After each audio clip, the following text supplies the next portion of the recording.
As I record this video, I'm 46 years old. And if I could go back and talk to the 26-year-old version of myself, this is the advice that I'd be giving him to cut thousands of dollars off food bills. I never thought much about this when I was in my 20s, but now I've realized over the course of my lifetime, I'm going to spend literally hundreds of thousands of dollars at the grocery store. It's worth trying to make that money go as far as possible. And it doesn't really matter if you're just starting out on your own, or you've got a young family, or even if you're retired. It's never too late to start cutting your grocery bill, especially with rising food costs. So let's get stuck in with lesson number 1.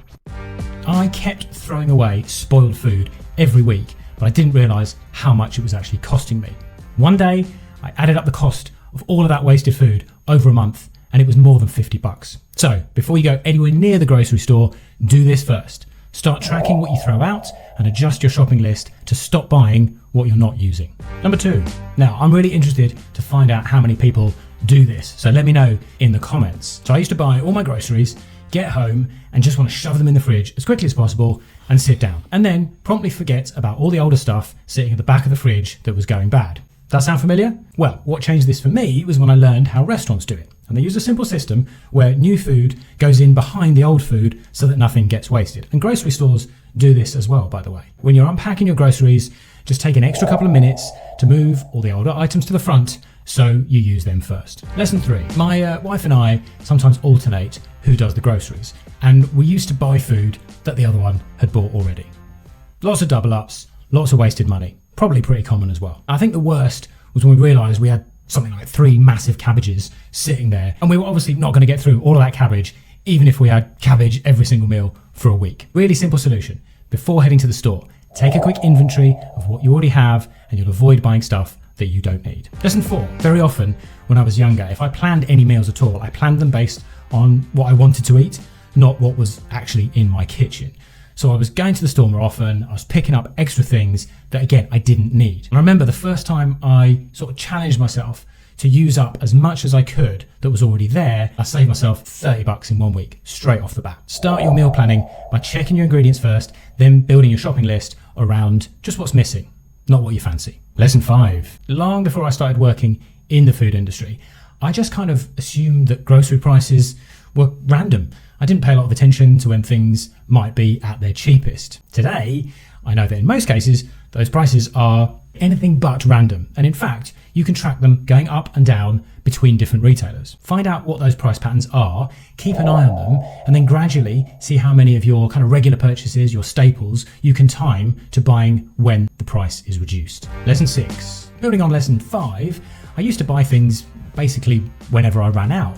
And this is really easy to do, especially, I would say, if you live on your own and you don't have other people that you need to plan for. But when I got my head around those price patterns that I mentioned just before, I realized actually buying one of something when it's cheap just means overpaying the rest of the time. So again, track the discounts on the products you buy often, and when it makes sense, stock up with as much as possible whenever they hit their low price. Number 7. Just after I left university, there were times when I'd overspent and found myself struggling to just afford groceries at all. But rather than do what I'm about to tell you, I used to buy more takeout and I used to stick it on a credit card. Now, after a long time of seeing that debt pile up, I realized by getting creative, I could do a bunch of super cheap meals and things that I actually enjoyed, and I'd always have them as a fallback. One that I still do today is this kind of really simple bean stew. A couple of cans of whatever beans are available, some onions, some garlic, whiz up a tomato sauce, and put the whole lot over brown rice. Plan in a few of these go-to budget meals so that you can cut costs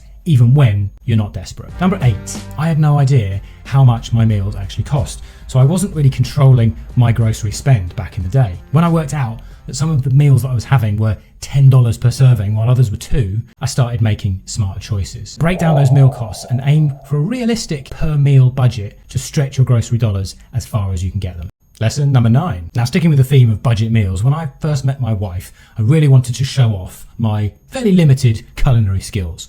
So I went out buying all sorts of crazy, expensive, premium ingredients all the time from the store. And needless to say, my grocery bill showed it. The courting period may be over for us now, But that aside, we've committed to one low-cost meal a week, like beans on toast or a veggie stir-fry. Before kids came along, that saved us about $10 a week. So if you intentionally schedule in 1 or 2 low-cost meals into your week, you actually won't really notice much of a difference, but you will feel good because you know you're saving yourself money. Number 10. Growing up in our house, meat was pretty much always the centre of the meal. So when I started buying groceries for myself, I basically just carried on the same habit. Now I don't really know when this happened, but I just remember starting to experiment by throwing in some lentils with some mince or using more veg in a stir fry. And of course, what I realised was I could cut my meat portions probably by something like half without even realising. Stretch your meals by using less meat and bulking up with beans and grains and vegetables. Much, much cheaper and by and large, just as filling, if not more. Lesson number 11. Have you ever gone to the supermarket without a plan and ended up buying all manner of random ingredients that don't actually add up to any real meals? You're not alone. And people who meal plan spend less and waste less because they only buy what they need. And that is a fact, folks. Before you get to the store, plan your meals for the week so you only buy ingredients with a purpose. Lesson 12. Folks, we have to accept that supermarkets are designed to make you buy more than you need, okay? They will try to wow you, they will try to distract you, because that's how they make money. A shopping list is not exciting, but it does give you a roadmap that goes hand in hand with meal planning as a tried and tested way to reduce your food bills. Now, always, always, always write a list, folks. Stick to it and treat your grocery trip kind of like you're on a mission rather than a free-for-all. Lesson 13. Now, speaking of being wowed at the store, it's very, very normal indeed to just grab whatever looks like the cheapest option on the day, without realising that another size or another brand may actually be a better deal. Now, if you haven't noticed them already, the cost per 100 grams or per litre is there literally to solve that problem. Always check the unit price before deciding which product gives you that best value. And look, once you start, you're probably going to notice very quickly that you pay very little attention at all to the headline price once you've done this. Lesson 14. I interviewed a bunch of people a little while back on their shopping habits, and I found a surprisingly large number of people do say they write a list, but do say they don't stick to it. Supermarkets use all sorts of clever tactics to tempt you into spending more,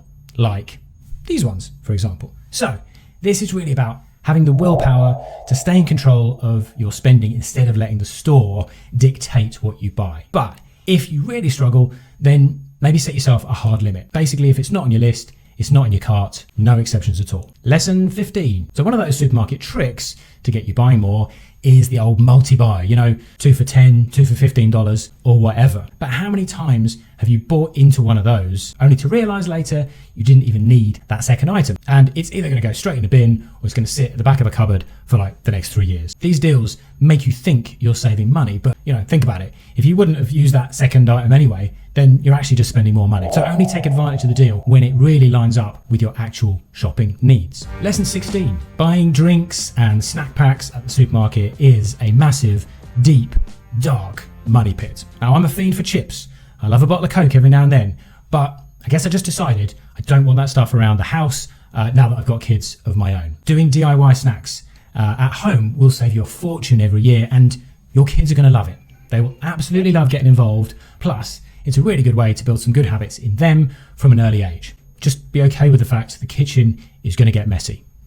Something I struggle with. Anyway, cut the bottled drinks, cut the pre-packaged snacks out of your regular shop, and you'll get a major, major budget reduction. Lesson number 17. Fresh produce is great, but if it spoils before you use it, then that's wasted money. Now, I always veered towards fresh fruit instead of frozen. And then one day I thought, well, I don't really know why I'm doing this, because I'm perfectly okay with frozen veg, and I know it's got the same nutrients, generally speaking, as fresh, it costs less, and it lasts for months. So stock up on frozen produce so you always have that affordable, long-lasting set of ingredients on hand. And by the way, if you like a super smooth smoothie, make sure you throw a handful of frozen berries into your blender every morning. Tastes delicious. Lesson number 18. Folks, I've done whole videos on this one before, a little bit like this one, actually, and I am an unabashed convert. But I know loads of people are still kind of wary of shopping at discounters. Now, I remember back in the day trying out a Lidl for the very first time, and it felt like, I don't know, like I imagined some sort of Cold War East German supermarket to have looked like. But I got over that sort of culture shock. I realised the quality was the same. I actually came to see the smaller range as a blessing, and I've saved hundreds and hundreds of dollars as a result over the years. Simple lesson: if you have access to a discount grocer, make it your go-to for the bulk of your shopping. And after a very short time of adjusting, you will never ever look back. Lesson number 19. Do you ever have fresh herbs go slimy or your veggies sort of shrivel up too soon? Well, proper storage makes a big difference. Learning some simple tricks like wrapping your herbs in a bit of damp paper towel or keeping carrots in water can add days, if not weeks, to their life. I saw loads of these tips coming up in the comments on one of my recent videos actually. Another one was picking leaves off your lettuce or cabbage rather than cutting them, so you don't get that sort of dead edge that you then have to cut off next time you want to go and eat it. Anyway, loads and loads of ideas out there, probably a whole video worth, to be honest, but long story short, take a few seconds to store your food the right way and you'll waste less and, of course, spend less overall. Lesson number 20. Okay, last but not least, my friends, I would leave my younger self with this. Cooking every night takes time, and it often means using more ingredients, as well as electricity or gas, than is necessary. Now, at some point or other, it will feel like, how can I put this, a massive pain in the arse. Now, I knew years ago that I had to stop buying takeout and going to restaurants all the time just because I couldn't be bothered to cook. But I also knew I wasn't going to keep up scratch cooking every single day of the week. So I said, well, okay, all I really need to do then is make more on the days that I do cook. In other words, batch cooking once or twice a week. And so simply by doubling or tripling your recipes and freezing the extra portions, you're going to save money, you're going to reduce waste, and it's going to make meal times a hell of a lot easier. You've got to go and give these lessons a shot before your next grocery trip and let me know how you get on in the comments. If you like someone giving you tips that will basically save you money every time you shop for food, then watch this video next, because I'm going to show you exactly the 3-step process I've used to give myself more confidence and make better choices at the grocery store.